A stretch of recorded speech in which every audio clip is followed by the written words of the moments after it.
What's up, players and player haters? Hollow coming at you.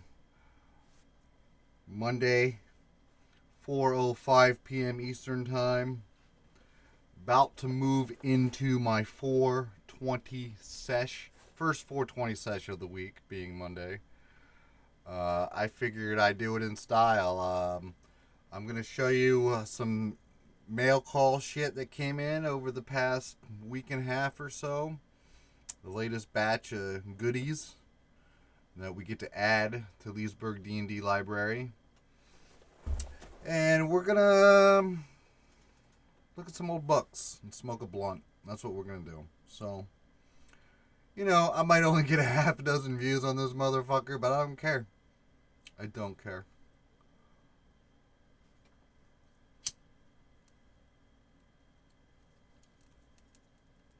There will be a lot of coughing in this video.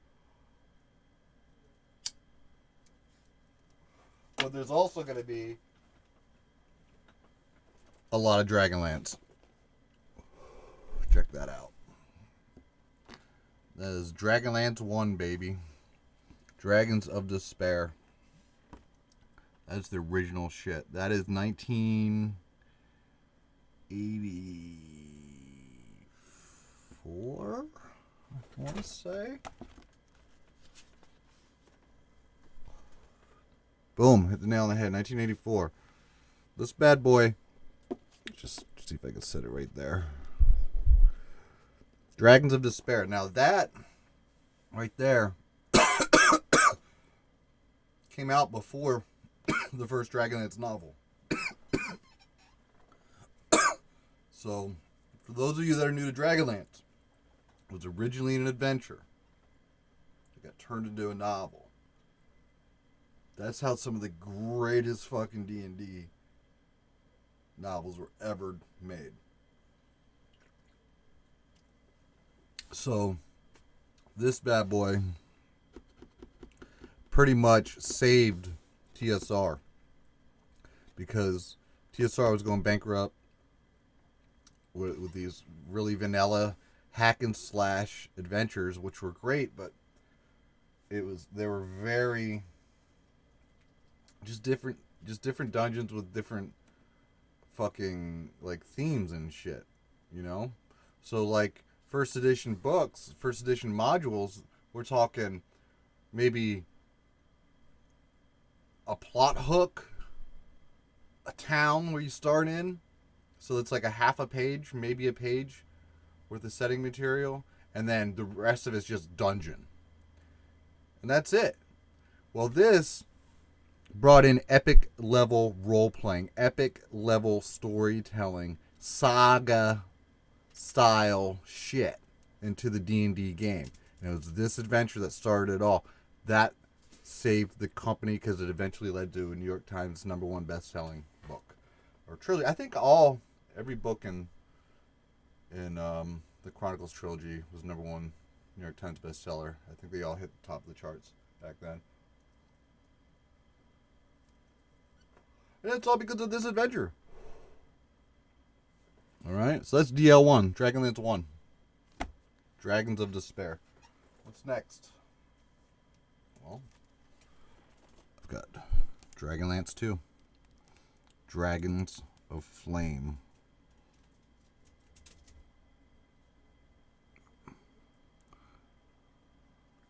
Some badass Larry Elmore art on it. I don't know how well you can exactly see that. Let me see if I can get a little light on this. It's a little better.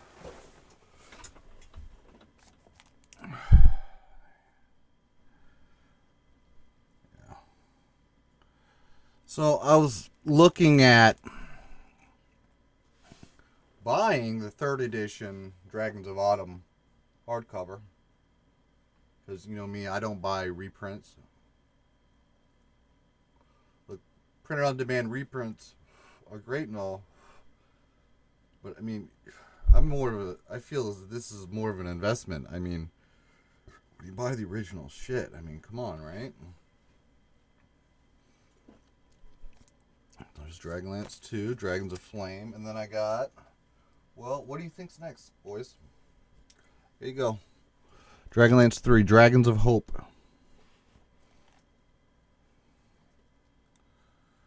Dragons of Hope, right there.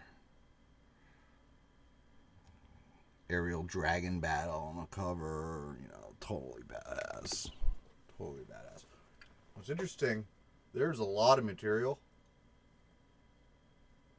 in these adventures, in these modules, that is not even in Chronicles. There's so much more to explore. But right now, what I'm doing is I'm trying to keep it close to how Chronicles went. But the more experience I have running the original Dragonlance modules,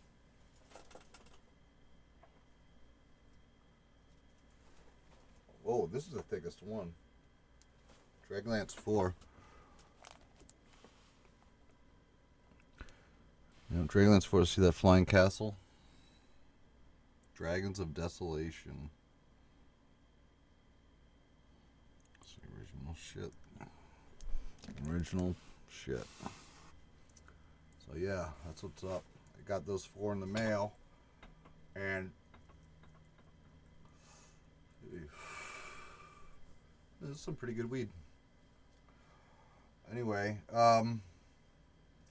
when I went to put these away with my other first edition modules, I keep them stacked up together, I ran into a couple first editions I hadn't seen in a while. So I thought I'd show off, because in the light of Dragonlance, the success of that, came Ravenloft from the same writers. Yeah, that is the original Ravenloft first edition, the original shit module. Yep, that classic artwork. Who did that art? I forget. I don't know who did that cover art. Let me see.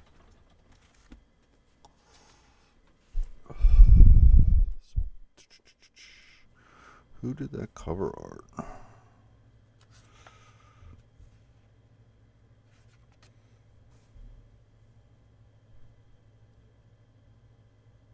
It's hilarious.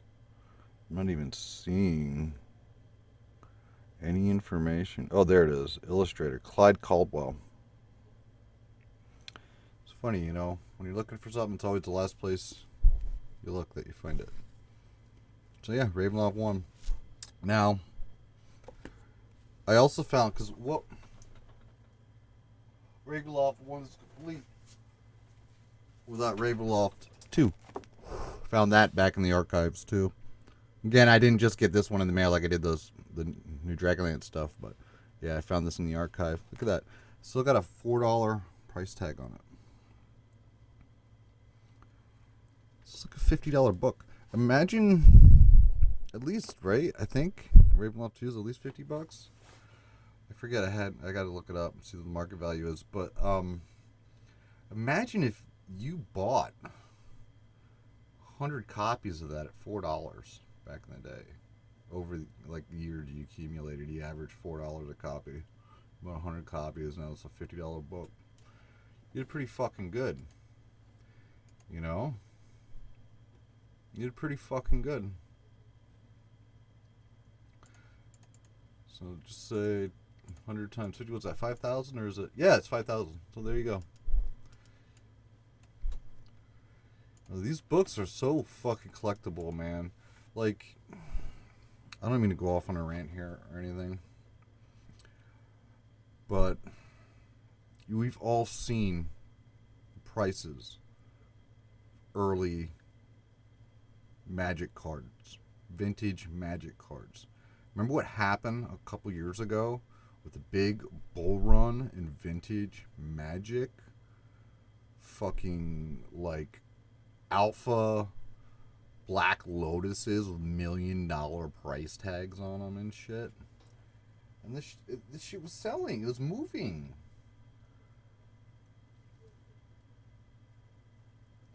Well, I think eventually similar shit's gonna happen with this stuff. Difference is, print runs is if we're comparing, say, the print run of Ravenloft 1 or the print run of Dragonlance 1 compared to the print runs of 93, 94 Magic cards, the first couple years of Magic cards, the Magic cards were printed much less. Like if you compare Alpha Magic, honestly, when you look at it just from a print run perspective, vintage Magic is like in a completely different investment category than, say, something like this. That's why, since these were overprinted, you can still find copies of the Dragonlance shit for $12. I don't know, for whatever reason, Ravenloft 1's always pricey. But compared to the Dragonlance stuff, I think the Dragonlance stuff was printed much more, I guess. But yeah, I wanted to show you that shit. You know, same writers, Ravenloft, Dragonlance, all the same shit. I've had some people kind of go like, what? Really? Like they had no fucking clue. That was a reality. So sometimes when I show off videos like this, just for informational purposes, for those that don't know, yeah, Dragonlance, Ravenloft, same writers. Well, that about does it. I did want to make a one note just since I have this out now. There are different ways to run Ravenloft. Okay. They would call this the vanilla version. The vanilla versions of Ravenloft, right? I mean, look. This is Ravenloft 1, and look how thin it is. It's like thin as a comic book. Alright? Not even a trade paperback, but one single issue of a comic book. That's how thin it is. Now, if you look at Curse of Strahd, right, which I do have a copy right here. Same adventure. Quote unquote, same adventure. There it is. But look at all the material in Curse of Strahd compared to Ravenloft 1. Look at the fucking... So you see why they call this first edition the vanilla edition. Now, if you know what you're doing, there are ways to run the original Ravenlofts 1 and 2 and make them way more interesting than Curse of Strahd. All the deluxe bullshit in it, right? And I'm going to tell you a secret. If you've tuned in this long, we're approaching 420. It's 418 East Coast, right? I'm still puffing on this cigar, this old cigar, right? We wanted to run this through 420, so with the first 420 of the week upon us, I'm going to be still upon you a little DM craft. A little behind the scenes if you want to run Ravenloft the right way.